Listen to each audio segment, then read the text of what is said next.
오늘 우리에게 주시는 하나님의 말씀은 신약성경 요한복음 14장 9절에서 21절의 말씀이 되겠습니다.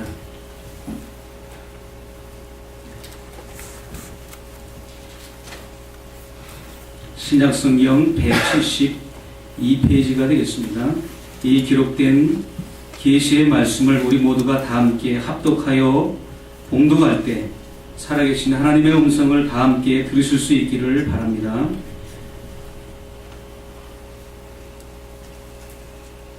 하나님의 말씀입니다. 예수께서 가라사대 빌립아, 내가 이렇게 오래 너희와 함께 있으되 네가 나를 알지 못하느냐? 나를 본 자는 아버지를 보았거늘 어찌하여 아버지를 보이라 하느냐? 나는 아버지 안에 있고 아버지는 내 안에 계신 것을 네가 믿지 아니하느냐? 내가 너희에게 이르는 말이 스스로 하는 것이 아니라 아버지께서 내 안에 계셔 그의 일을 하시는 것이라. 내가 아버지 안에 있고 아버지께서 내 안에 계심을 믿으라. 그렇지 못하겠거든 행하는 그 일을 인하여 나를 믿으라. 내가 진실로 진실로 너희에게 이르노니 나를 믿는 자는 나의 하는 일을 저도 할 것이요 또한 이보다 큰 것도 하리니 이는 내가 아버지께로 감이니라. 너희가 내 이름으로 무엇을 구하든지 내가 시행하리니 이는 아버지로 하여금 아들을 인하여 영광을 얻으시게 하려 함이라. 내 이름으로 무엇이든지 내게 구하면 내가 시행하리라. 너희가 나를 사랑하면 나의 계명을 지키리라. 내가 아버지께 구하겠으니 그가 또 다른 보혜사를 너희에게 주사 영원토록 너희와 함께 있게 하시리니 저는 진리의 영이라.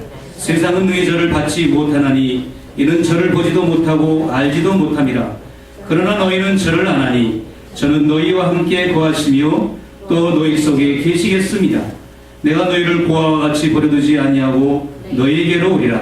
조금 있으면 세상은 다시 나를 보지 못할 터이로되 너희는 나를 보리니 이는 내가 살았고 너희도 살겠습니다. 그날에는 내가 아버지 안에 너희가 내 안에 내가 너희 안에 있는 것을 너희가 알리라. 나의 계명을 가지고 지키는 자라야 나를 사랑하는 자니 나를 사랑하는 자는 내 아버지께 사랑을 받을 것이요 나도 그를 사랑하여 그에게 나를 나타내리라. 아멘. 우리 인생에 변하지 않는 진리가 여러분은 무엇이라고 생각을 하십니까?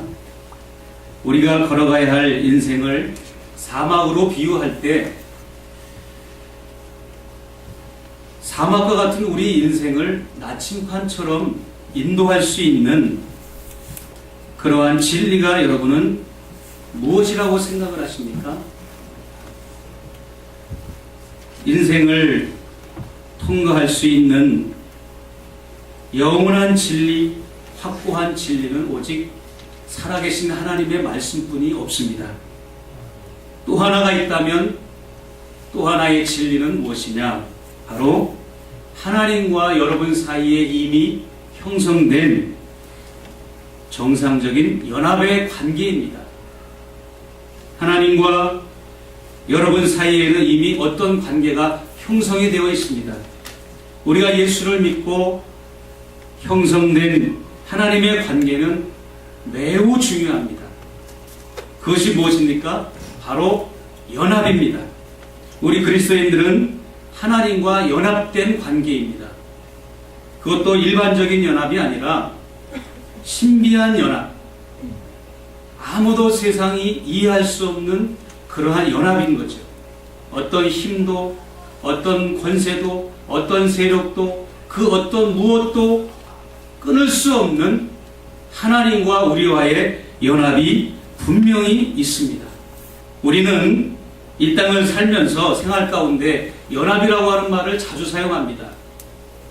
가족들은 한 핏줄이라고 하는 혈연이라고 하는 연합으로 똘똘 뭉치고, 동기동창이나 동문들은 학교라고 하는 학연으로 연합이 되어 있고, 또 고향이나 출신 지역이 같은 사람들은 지연으로 연합이 되어 있고, 취미가 같은 사람들은 같은 취미로 연합이 되어 있고, 스포츠를 좋아하는 사람들은 각 종목별로 동호회를 통해서 연합이 되어 있고, 종족별로 민족별로 세계를 향하여 상대할 때는 그렇게 연합하는 것을 또한 보게 됩니다. 그런데 하나님과 우리의 연합은 과연 그런 종류의 연합일까요? 그런 종류의 연합이 아닙니다.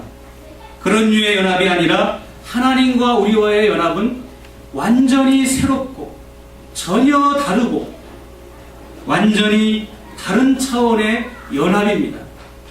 오늘 본문을 지나쳐서 요한복음 17장 23절 말씀에 보면 곧 내가 저희 안에 아버지께서 내 안에 계셔 저희로 온전함을 이루어 하나가 되게 하려 함은 그랬습니다. 여러분, 이 구절이 무슨 말씀입니까? 이 구절은 삼중연합을 보게 됩니다. 삼중연합의 첫 번째는 하나님과 예수님과의 연합, 두 번째는 예수님과 우리 신자들과의 연합, 세 번째는 중보자이신 이 예수님으로 인해서 우리 신자들과 하나님과의 연합, 이 세 가지 연합을, 삼중연합을 23절에는 말씀하고 있습니다. 그런데 이 삼중연합을 기초로 해서 또 하나의 연합, 사중연합이 형성되는데 그것이 뭐냐면 신자와 신자들과의 연합인 것입니다.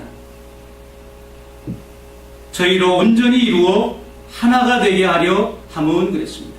여러분들끼리 사랑에 있는 이 몸의 지체들이 머리이신 예수님과 연결되어 우리가 서로 연락하고 연결되듯이 우리는 모두 동일한 성령께서 신령함으로 여러분의 서로 네트워크를 형성하고 여러분에게 함께 하심으로 연합이 되었다. 결국 예수님을 구심점으로 해서 우리 모든 성도들도 하나의 연합이 이루어졌다 해서 우리 그리스도를 중심으로 사중연합이 형성되는 것이 진정한 성경 진리의 연합인 것입니다. 특별히 중보자로서 하나님과 우리를 연합시키시는 예수 그리스도를 살펴볼 때 그리스도와 여러분과의 연합은 어떤 연합입니까? 바로 존재론적인 연합입니다. 존재론적인 연합이라고 그러니까 여러분 철학적인 거 생각하실 필요 없고요. 쉽게 말해서 나라고 하는 존재와 그리스도라고 하는 존재가 서로 하나가 되어서 합쳐지는 것입니다. 그래서 그 합쳐진 걸로 인해서 우리는 하나님과 또 역시 하나가 되는 것이에요. 탈무드에 보면 샴 쌍둥이에 관한 이야기가 여러 예화들이 나와 있습니다. 그 중에 대표적인 것 두 가지가 뭐냐면 샴 쌍둥이는 두 사람이 등허리가 붙어서 태어나는 것을 샴 쌍둥이라고 그러죠. 기형아라고 그러죠. 여러분이 알기 쉽게 서로 등을 돌리고 붙어서 있는 사람, 그렇게 해서 뱃속에서 나온 거예요. 머리도 붙어 있고 등도 붙어 있습니다. 팔다리도 붙어 있습니다. 그런데 그의 부모가 랍비를 찾아가서 랍비요, 이 아이가 한 명입니까? 두 명입니까? 라고 물어볼 때 랍비가 아이디어를 냅니다. 어떤 아이디어를 냈습니까? 어느 한쪽 아이의 머리 꼴밤을 때려서 꼴밤을 맞은 아이가 아파서 울면 그 옆에 아이도 같이 울 경우에는 이 아이는 한 몸이고, 꼴밤을 때린 아이가 울고 있는데 옆에 있는 아이는 희죽희죽 웃고 있다면 이 아이는 두 명이다라고 판정을 내렸습니다. 또 하나의 예화가 있습니다. 그 샴 쌍둥이 기형아가 태어났는데 이제 성장해서 유치원을 보낼 때가 됐습니다. 유치원을 보낼 때 이 아이들을 1인분 등록금을 내야 됩니까? 2인분 등록금을 내야 됩니까? 라고 랍비에게 그의 부모가 질문을 했습니다. 그때 랍비의 질문도 대답도 역시 마찬가지 방법. 뜨거운 물을 한두 방울 어느 한쪽 아이 머리에 떨고 보아라. 그러면 뜨거워하고 얘기할 것이다. 근데 옆에 있는 아이의 반응이 뜨겁다는 반응이 없다면 이 아이는 두 명이다 라고 판결을 내렸습니다. 여러분, 우리가 느끼는 모든 고통은 하나님과 직통되어 있습니다. 이 샴 쌍둥이처럼 우리가 하나입니까? 둘입니까? 이것을 말할 때에 바로 여러분은 그리스도와 우리가 존재론적인 연합이라고 하는 것이에요. 이것은 어떤 정신적인 연합이나 사상적인 연합이 아니라 완전히 하나가 되어서 완전히 합쳐지는 한 덩어리가 되는 완전한 믿음입니다. 완전한 연합입니다. 고린도전서 6장 17절 말씀에 보면 주와 합하는 자는 한 영이니라 그랬습니다. 여기서 합하다라고 하는 헬라어 원어를 보면 코라오라고 하는 말을 썼습니다. 코라오. 이 코라오는 아교로 붙이다라고 하는 말입니다. 아교로 붙이다. 아교가 뭔지 여러분 아시죠? 강력본드를 말합니다. 강력본드로 단단하게 붙이다라고 하는 것입니다. 이 단어의 자체 의미는 사실 불완전한 단어입니다. 주님과 여러분이 한 영으로 하나가 합쳐졌을 때 강력본드로 붙이는 것 같이 붙여져야 되겠습니까? 강력본드는 아주 접착력이 강력합니다. 붙이면은 다 붙습니다. 아주 강력합니다. 그러나 그 강력함 속에는 생명력은 없습니다. 그러나 우리가 그리스도와 연합이 되는 것은 아주 정확하게 하나가 되면서 거기에 따라서 또 우리에게는 생명력이 함께 한다고 하는 사실을 우리가 알아야 된다고 하는 것입니다. 성경이 사용하고 있는 또 다른 비유는 혼인에 관한 연합입니다. 부부의 연합인 거죠. 이러므로 사람이 부모를 떠나 연합하여 그 둘이 한 육체가 될지니 이 비밀이 크도다. 내가 그리스도와 교회에 대하여 말하노라. 에베소서 5장의 말씀이죠. 혼인에 대한 연합, 부부간의 연합은 우리가 잘 알고 있는 내용입니다. 부부가 합해서 한 육체가 되고 정신과 마음과 생각이 하나가 되고 같은 침대와 같은 생활을 하고 그럴지라도 언젠가는 그 연합이 깨어집니다. 언제 깨어집니까? 죽음이라고 하는 것이 분리할 때 깨지고 또 살아가다 보면 원치 않게 이혼이라고 하는 것을 하게 되면 깨질 수밖에 없습니다. 그러나 여러분, 사망이나 이혼이 아니더라도 정상적인 부부관계도 정상적이지가 않고 불완전한 연합입니다. 제 아내가 한 2주일 동안 빈대벼룩에 물려서 심하게 고통을 당했습니다. 대명천지 세계 최강의 선진국에 무슨 빈대벼룩이 있는지 비둘기가 배설물을 배설을 하고 그 배설물 속에 빈대벼룩이 있는데 그것이 에어컨 실내기를 타고 들어와서 아파트에 퍼진다고 그래요.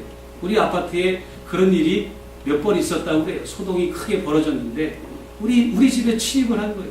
에스더하고 저는 멀쩡한데 우리 집사람은 몇 시간 간격으로 아파서 고통스러워가지고 막 얼마나 두드러기가 많이 심하게 나는지 보건소도 가고 약도 사다 바르고 그랬어요.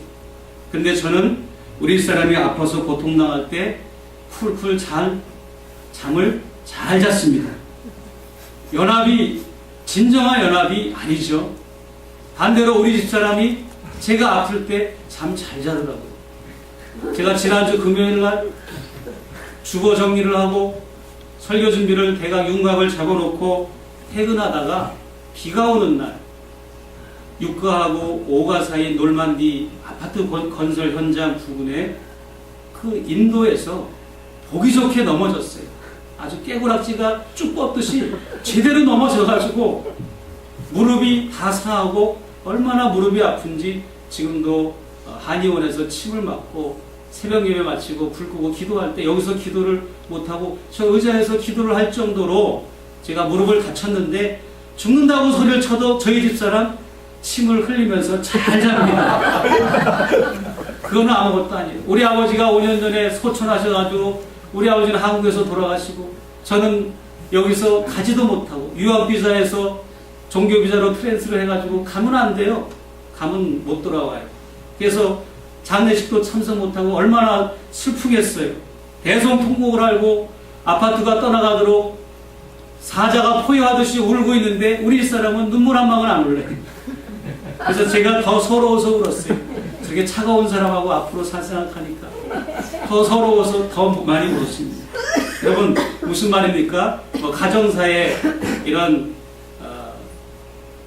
연약함을 들춰내는 게 아니라 부부간의 연합은 유한한 것이 아니라 부부간의 연합은 그것보다 더한 아주 불완전하고 우리가 이해할 수 없는 그러한 연약한 깨어지기 쉬운 관계라고 하는 것을 우리는 우리 모두가 다 느끼고 있는 공감하고 있는 바입니다. 오늘 본문은 빌립 제자가 예수께 한 번만 하나님을 보여주세요. 예수님을 한 번만 보여주시면 소원이 없겠습니다 하고 졸라대니까 동문서답을 하시듯이 제자들에게 하신 그 말씀의 내용입니다. 얘들아, 아버지는 내 안에 계시고 나는 아버지 안에 있단다. 그러시면서 하나님과 예수님 자신의 관계를 설명하시면서 그 다음에 예수님과 제자들과의 관계를 또 설명하시는 내용이 핵심 내용입니다. 하나님과 예수님과의 관계가 절대로 분리될 수 없는 절대 관계라고 할 때 거기에서 끝나는 것이 아니라 예수님과 우리 신자들과의 관계가 절대적으로 연합이 되어 있고 또 우리 신자들과 하나님과의 관계가 절대적으로 연합이 되어 있다라고 하는 것. 그날에는 내가 아버지 안에 너희가 내 안에 내가 너희 안에 있는 것을 알리라. 그날에는 그랬습니다. 그날에는 예수님이 십자가에서 죽으시고 부활 승천하시고 오순절에 성령이 오시는 날에는 이 뜻이 그날에는 하나님과 예수님이 완전히 하나가 되어 합쳐지는 것, 완전히 연합되는 것을 말합니다. 예수님이 승천하셨는데 어떻게 세상 끝날까지 내가 너희와 함께하리라고 하는 말씀이 그게 해당이 되겠습니까? 바로 여러분과 예수님은 완전히 하나로 연합되었기 때문에 예수님은 승천하셨지만 내가 세상 끝날까지 너희와 함께 계신다고 약속하신 것입니다.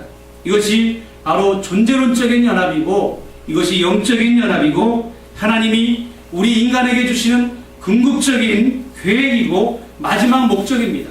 하나님께서 인간에게 주시는 최고의 축복이며 선물입니다. 왜 예수님께서 십자가에서 죽으셨습니까? 이것 때문에 죽으신 것입니다. 하나님은 하나님 자신을 우리에게 다 주시면서 하나님과 인간 사이에 끊을 수 없는 관계를 형성해 놓으시고 완전한 한 몸으로 우리를 만드신 겁니다. 이 사실을 여러분 믿으십시오. 너무 중요한 진리입니다. 이것이 하나님의 꿈이었고 이것이 하나님의 디자인이었고 하나님이 우리를 향하신 구원의 계획이었고 이것이 바로 예수께서 십자가에서 죽으신 이유와 목적이었습니다. 신앙생활을 대충하면 이것을 우리가 느낄 수 없습니다. 성령 충만, 말씀 충만, 은혜 충만, 기도 충만, 찬양 충만 할 때 우리는 이 삼중연합을 혹은 사중연합을 우리는 체험할 수가 있다고 하는 것입니다. 이 그리스도와의 연합을 체험한 사람에게 세 가지 주어지는 것이 있습니다. 그것을 잠시 살펴보고 말씀을 마치겠습니다. 첫 번째로 그리스도와 연합을 하는 사람에게서 위로와 용기가 나오는 것입니다. 사도행전 9장에 보면 바울이 예수 믿는 사람을 잡아 죽이려고 말을 타고 다메섹 도상에 갈 때 예수께서 나타나셔서 애절한 음성으로 사울아 사울아 내가 어찌하여 나를 핍박하느냐라고 말씀하셨습니다. 여러분 여기 실제로 우리가 주석학적으로 해석학적으로 놓고 볼 때 바울이 예수 믿는 사람을 잡아 죽이러 가는 길이었지 하늘 보좌에 앉아 계신 예수님을 죽이려고 간 것이 아니지 않습니까? 실제로는. 그러나 예수님은 저 성도들을 잡아 죽이는 것이 나를 잡아 죽이는 거고 성도들을 핍박하는 것이 나를 핍박하는 것이다. 성도와 자기 자신을 하나로 연합된 것으로 보셨다고 하는 증거가 바로 여기 나오지 않습니까? 마태복음 25장에 보면 너희가 주일 때에 먹을 것을 주었고, 갇힐 때에 너희가 찾아와서 위로해 줬고, 나그네 되었을 때 너희가 영접하여 줬고, 목마를 때에 너희가 마실 것을 주었고, 병들었을 때에 돌아보았고, 헐벗었을 때에 옷을 주었느니라. 이때 의인들이 대답하기를, 주여, 우리가 언제 주님을 위해서 옷을 주었고 마실 것을 주었고, 우리가 언제 감옥에 찾아가고, 우리가 언제 주님을 위해서 영접하였습니까? 라고 반문하는 것을 봅니다. 이 의인들도 예수님이 어떤 분인가를 정확하게 몰랐던 거죠.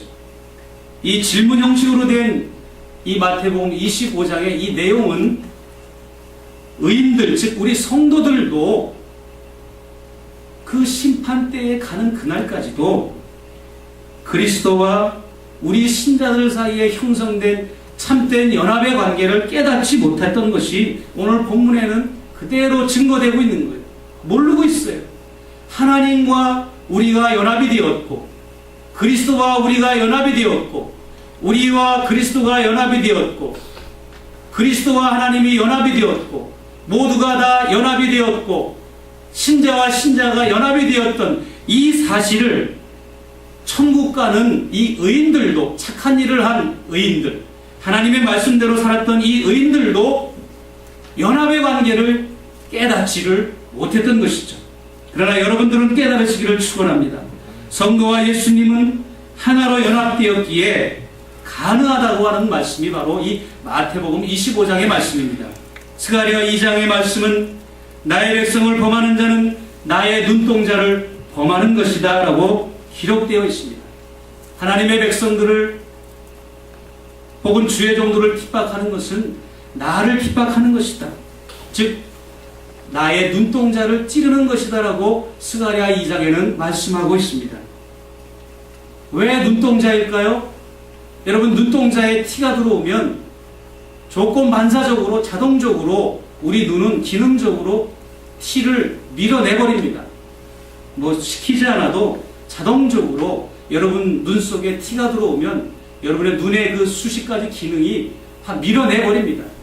우리가 손가락에 가시가 박히면 그 손가락의 이 기능들이 그 가시를 밀어냅니다. 어떻게 밀어내느냐? 그 가시가 박힌 장소를 곰게 해서 그 가시를 밀어내버립니다. 그것처럼 눈동자에 박힌 티를 눈이 자동적으로 빼내버리듯이 하나님은 하나님의 백성들을 핍박하고 해를 끼치는 자는 하나님 눈동자를 찌르는 것과 동일하다라고 스가랴 선지자를 통해서 우리에게 일러주셨습니다. 여러분, 하나님과 우리와의 관계가 바로 이런 것이라고 하는 거예요. 얼마나 감사합니까? 저는 그것을 생각할 때마다 내 인생은 외롭지 않다. 내 사역의 길도 외롭지 않다. 지구상에 어느 누가 이처럼 우리를 위로할 수가 있고, 이것 외에 또 어떤 위로가 있을 수 있단 말입니까, 여러분? 어떤 위로도 여기에 비교할 수가 없어요. 누가 우리를 그리스도와의 관계에서 끊을 수 있습니까? 환난이나 공고나 박해나 기근이나 적신이나 위험이나 칼이랴, 그 어떤 것도 우리를 예수 그리스도와의 연합에서, 예수 그리스도의 사랑에서 우리를 끊을 수 없다고 하는 거예요. 두 번째로, 그리스도와 연합된 성도는 세상을 살아가는 힘과 능력이 거기에서 나온다고 하는 것을 우리가 알아야 됩니다. 우리는 세상을 살아갈 이유와 힘과 능력이 바로 하나님과의 연합에서 온다고 하는 것을 알아야 됩니다. 하나님의 계명을 순종할 수 있는 힘이 역시 여기에서 나오는 것입니다. 조금 있으면 세상은 다시 나를 보지 못할 터이로되 너희는 나를 보리라. 이는 내가 살았고 너희도 살겠습니다. 19절 하반절 말씀, 19절의 말씀입니다. 내가 살았고 그랬습니다. 이것은 예수님이 부활하셨고 이 말이죠. 내가 부활했고 너희도 살겠습니다. 무슨 말입니까? 우리도 부활하는 것은 물론이고 부활하는 것은 당연한 것이고 거기에 플러스 하늘의 능력을 가지고 이 땅에서 살겠다고 하는 것입니다. 예수님을 부활하게 하신 그 그 생명의 능력과 생명의 권세가 우리와 함께 이 땅을 살아갈 수 있는 힘을 제공해 준다고 하는 것, 얼마나 감사합니까? 21절 상반절에 보면 나의 계명을 지키고 나의 계명을 가지고 지키는 자라야 나를 사랑하는 자니, 계명을 지킨다는 것은 연합을 한 결과에 불과한 것입니다. 나를 사랑하는 자는 내 아버지께 사랑을 받을 것이요 나도 그를 사랑하여 그에게 나를 나타내리라. 사랑하는 성도 여러분, 우리는 세상을 살아가는 힘과 능력이 반드시 필요합니다.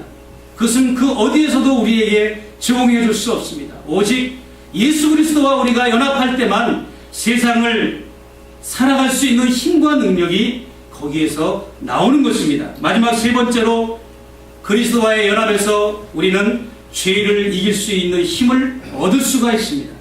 그리스도와 연합한 이후에는 죄를 이기는 힘이 생기는 것이고, 죄를 끊는 힘이 여기에서 생기는 것이고, 술, 담배를 끊는 힘도 여기서 생기는 것이고, 성적인 타락에서 끊는 것도 여기에서 끊을 수가 있는 것입니다. 나와 하나님이 함께 연결된 것을 우리가 깨닫고 알고부터 우리는 가감히 죄를 끊을 수가 있는 것이죠. 그리스도와 신자들 사이에 이런 연합이 존재하고 있고, 하나님께서 신자들에게 부여하신 그 연합이 얼마나 고귀하고 얼마나 아름답고 얼마나 탁월한 것이고 얼마나 신비한 것인가 하면, 옛날에 콘스탄틴 황제가 말하기를, 황제가 되는 명예보다 교회의 멤버가 되어서 하나님의 자녀가 되는 명예가 2만 배가 더 크다라고 그가 고백했다고 합니다. 왜 2만 배인지는 모르겠습니다. 실로 여러분들이 교회의 성도가 되었다는 것, 그리스도의 지체가 되었다는 것은 어떤 세속적인 모든 존엄함이나 세속적인 그 영광과 명예보다 비교할 수 없는 탁월함이 여러분에게 주어지는 것이고, 어떤 측면에서는 하나님께서 측근에 두고 계시는 영광스러운 그 천사들에게 부여하신 그 영광과 그 존귀함보다 비교할 수 없는 것이 우리에게 주어지는 것입니다. 천사들보다 우리는 더 존엄한 존재들입니다. 왜냐하면 신자들은 그들이 머리가 되시는 예수 그리스도로 더불어 신비적인 연합을 이루고 있기 때문에, 그것을 통하여 우리는 신령한 생명을 공급받고 또 영혼이 소생되고, 그래서 능력을 받고 살아갈 이유를 느끼고, 그래서 하나님께 예배자로 성화되어 가고, 이런 것은 천사들에게는 나타나지가 않고 천사들에게는 하나님이 허락하지 않았기 때문에 그런 것입니다. 그리스도와 우리 신자들 사이에는 이처럼 긴밀한 연합이 형성되어 있기 때문에 죽음 앞에서도 저와 여러분은 의연할 수가 있고, 죽음 앞에서도 우리는 든든할 수가 있습니다. 제가 지난번 고난주간 설교 때 말씀드렸지 않습니까? 죽어가면서도 강팍한 사람은, 그 죽어가는 힘이 없는 사람이 솜을 뜯어서 귀를 틀어막고 임종 예배를 드리는 찬송가 소리와 기도 소리를, 하나님 말씀을 듣지 않겠다고 죽는 그 순간에도 강팍하게 나오는 그런 사람들을 볼 때 우리는 얼마나 복된 사람들입니까? 하나님의 자녀가 되었다고 하는 것, 얼마나 복된 사람들입니까? 사망아 사망아 너의 이기는 것이 어디 있느냐? 사망아 사망아 너의 쏘는 것이 어디 있느냐? 사망을 우리는 조롱하고 사망을 우리가 우습게 여기고, 사망을 이미 우리는 달관한 사람들입니다. 초월한 사람들입니다. 사망이 무서워서 사망 권세에 벌벌벌 떨고 사망 권세의 공포에 질려서 두려워하는 것이 아니라, 사망아 사망아 네까지 사망이, 네가 쏘는 독이 어디 있느냐? 나는 지금 죽어도 하늘나라에 갈 수 있다라고 하는 그러한 믿음이 바로 그리스도의 신비적인 연합에서 주어진다라고 하는 것입니다. 말씀을 맺겠습니다. 이제 우리의 의무가 무엇입니까?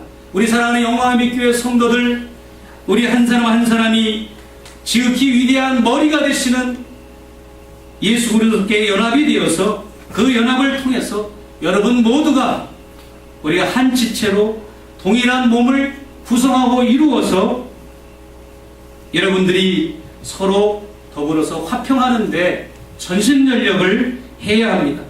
사도 바울은 에베소서에서 다음과 같이 여러분의 일치를, 교회의 일치와 하나됨을 호소했습니다. 평안에 매는 줄로 성령이 하나 되게 하신 것을 힘써 지키라. 몸이 하나이요 성령이 하나이니 이와 같이 너희가 부르심의 한 소망 안에서 부르심을 입었느니라. 여러분의 영혼이 그리스도와 더불어서 이 복된 연합을 이룸으로써 그리스도의 모든 보화가, 그리스도의 모든 은혜가, 그리스도의 모든 은사가, 또 그리스도 그 자신을 여러분이 실제로 여러분의 것이 되어서 충만한 위로를 받고 기쁨으로 여러분의 삶을 사시기를 주님의 이름으로 축원을 드립니다.